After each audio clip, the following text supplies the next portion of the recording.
Bapak-bapak, ibu-ibu pengurus wilayah Kaspar yang saya hormati dan cintai, juga barangkali pengurus wilayah lain yang mendapat undangan dan hadir, semua ketua Kombas dan badan pengurus 11 Kombas sewilayah Kaspar yang Tuhan kasihi. Hari ini Gereja Katolik seluruh dunia merayakan pesta takhta Santo Petrus. Saya tidak tahu pengurus dan umat wilayah memilih hari ini apa karena kebetulan atau memang sudah direncanakan bahwa kami misa wilayah pada pesta takhta Santo Petrus. Saya mulai dengan beberapa cerita fakta.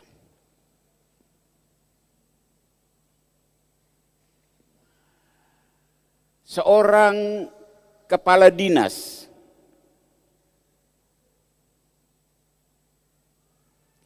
dia dipilih oleh pimpinan kabupaten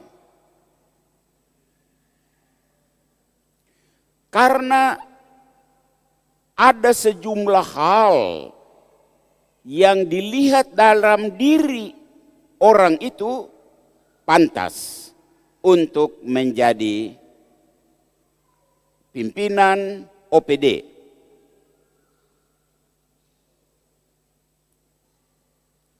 Mungkin bupati panggil dia dan tanya-tanya sesuatu.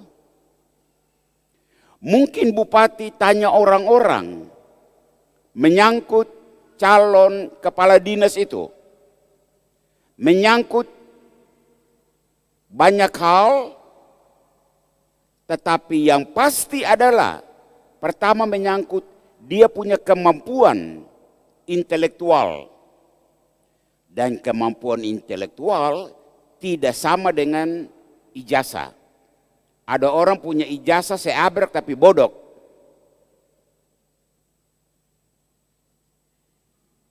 Kemampuan intelektual bisa kita lihat dari bagaimana orang itu bicara. Bagaimana orang itu menganalisa sesuatu. Orang itu pintar. Ya, itu pertama. Yang kedua, dia punya keterampilan. Apa yang ada di otak itu dia olah dalam gaya hidupnya, dalam gaya kepemimpinannya. Terampil memimpin, terampil bicara, terampil mengorganisir. Dan yang ketiga, hal yang tidak kurang adalah kelakuan. Dia menampilkan perilaku yang baik sebagai seorang kepala, minimal di kantor itu, di bagian itu. Itu cerita yang pertama. Cerita yang kedua, 20 tahun lalu saya bersiap-siap untuk mau ke Amerika. Saya kontrak dengan Keuskupan Agung Atlanta. Saya mau kerja melayani Indonesian Community di kota Atlanta. Dan sedang siap-siap, almarhum Uskup John telepon. Amandus, kok bisa ke Timika kah? Untuk apa? Aduh, kami sudah cari ini keuskupan baru ini, sekretaris kami panggil Pastor SY itu dari Epoto, kami panggil dia datang ke sini. Lalu bendahara, kami sudah tentukan orang. Jadi badan untuk membentuk keuskupan itu sudah ada. Tinggal satu yang belum, itu pastor katedral. Dan pastor-pastor semua waktu rapat dorong usul kopu nama. Bapak Uskup minta maaf apakah cerita ini benar atau tidak, tapi saya mulai bantah. Bapak Uskup tahu toh saya ke Amerika. Saya sudah teken kontrak, apa semua sudah. Tinggal saja menunggu komando berangkat. Kopi bikin apa di Amerika sana? Kau ini orang tak bisa kokonau boro. Kau lari dari Mimika untuk apa? Kau kesini. Ya, saya tidak tahu penilaian uskup dan dewan keuskupan waktu itu berkaitan dengan saya. Tapi paling tidak mungkin mereka melihat track record. Karena saya selain pastor di pedalaman di Peronggo sampai Potowai Buru, saya pernah rektor asrama mahasiswa seminari STFT. Yang kedua, saya pernah pastor di paroki Pasar Minggu Jakarta Selatan. Lalu saya dapat tugas belajar 3 tahun di Roma. Lalu kembali jadi pastor katedral Dok 5 Jayapura. Ya. Dan sambil jadi pastor jadi dosen di seminari tinggi STFT. Nah, mungkin atas dasar pengalaman ini, atas dasar track record ini, atas dasar rekam jejak ini, Bapak Uskup memilih saya. Saya dengan segala kerendahan hati, karena saya tahu saya ada banyak kekurangan. Dan untuk datang menjadi seorang pastor katedral itu gereja uskup. Berarti ini bukan paroki sembarang. Paroki yang menampilkan wajah keuskupan. Dan akhirnya saya mengalah dan saya datang. Katanya untuk 3 bulan supaya bisa Pater Jack serahkan, lalu saya serahkan ke pastor siapa baru saya ke Amerika. Sesudah 3 bulan, tidak ada pastor 3 bulan. Kok tambah lagi 1 tahun sudah. Jadi saya tambah lagi 1 tahun. Sesudah 1 tahun saya tanya bagaimana? Saya boleh berangkat? Tidak ada pastor sebulan. Kok baru saja rencana pembangunan gereja katedral baru? Kau itu penanggung jawab. Baru kau mau pergi ke Stinggal kah? Tidak ada. Kau di sini. Tapi bagaimana dengan Amerika? Dan Uskup bilang kasih saya. Itu tanggung jawab saya. Nanti saya bicara dengan Amerika. Jadi kau urus di sini saja selesai. Itu cerita kenapa saya berada di katedral ini. 3 bulan menjadi 1 tahun, 1 tahun menjadi 4 tahun, 4 tahun menjadi sekarang 20 tahun. Saya tidak menyesal ada bersama umat. Saya sayang umat dan saya harap umat juga sayang saya. Hari ini pesta takhta Santo Petrus. Mari kita lihat sejarah kenapa Petrus bisa mendapat takhta itu, ya. Yesus datang, para murid semua kumpul dan Yesus tanya. Ini pertanyaan untuk mengecek kemampuan murid-murid. Kamu dengar cerita orang, saya ini siapa? Menurut kata orang-orang bilang, saya ini siapa? Dan murid-murid menjawab, kami dengar orang bilang kau itu Yohanes Pemandi. Orang bilang kau itu Nabi Elia. Kau itu Yeremia atau salah seorang nabi.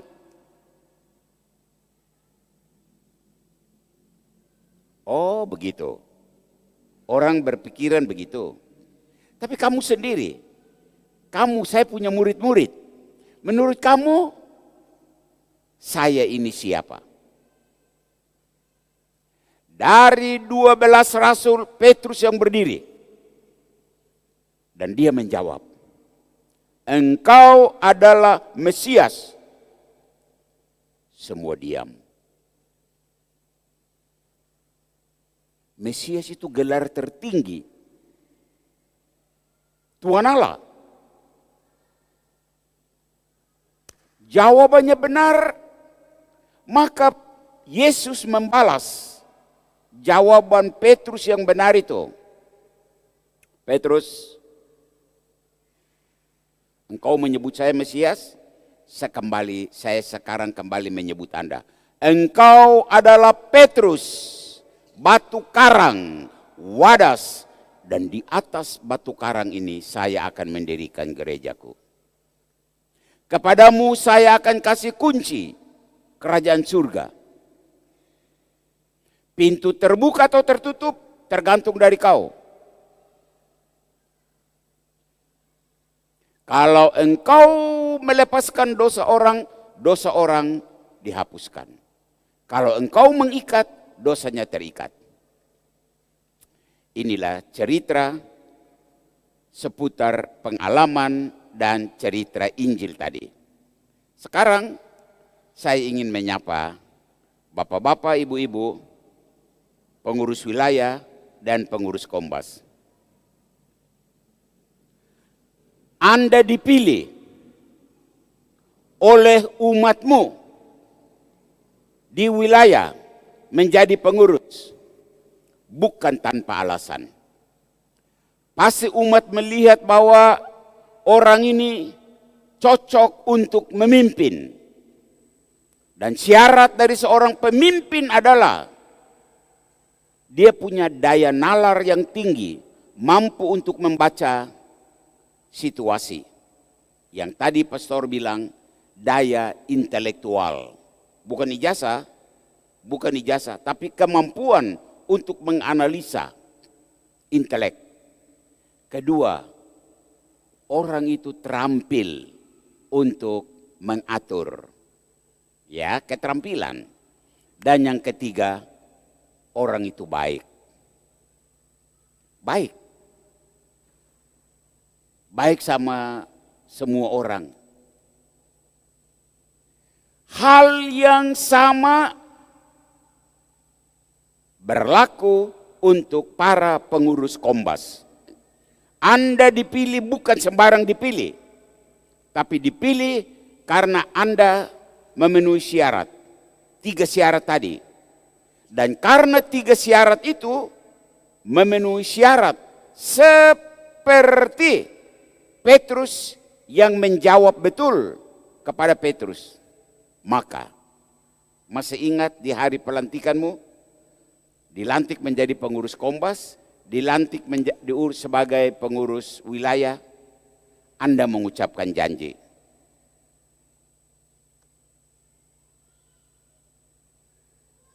Banyak orang, Bapak Ibu Saudara-saudari, mereka takut.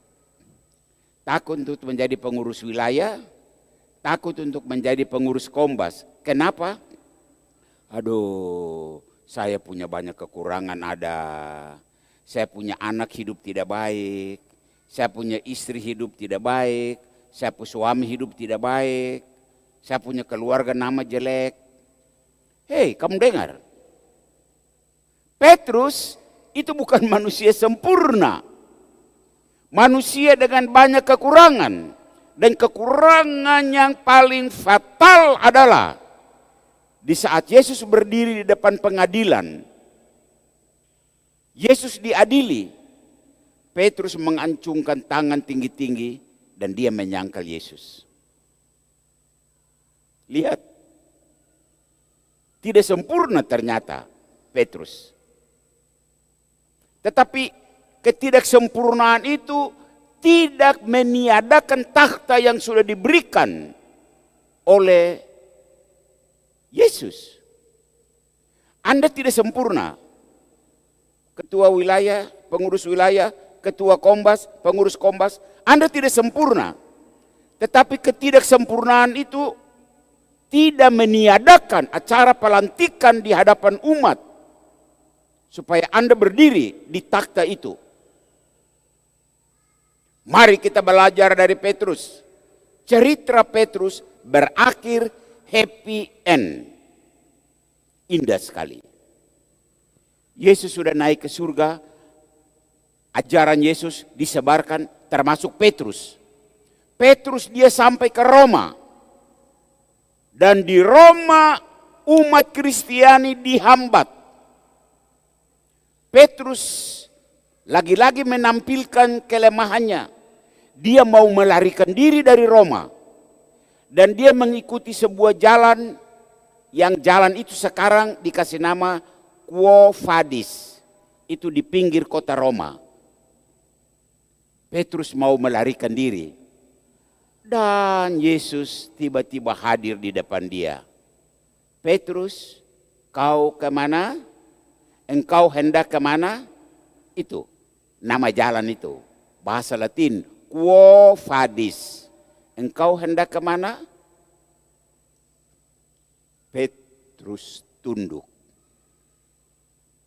Dan dia berjalan tunduk kembali ke tempat di mana ada umat Kristiani yang dihambat itu. Petrus ditangkap. Lalu pengadilan menentukan Petrus harus dihukum mati dengan pikul salib. Begitulah. Petrus yang lemah itu dalam cerita terakhir, menurut cerita tradisi, Petrus memikul salibnya dan berjalan mendaki Bukit Roma yang saat ini ada Basilika Santo Petrus. Sekarang sudah tenggelam karena tenaga alam, semuanya naik, akhirnya bukit itu sekarang tenggelam.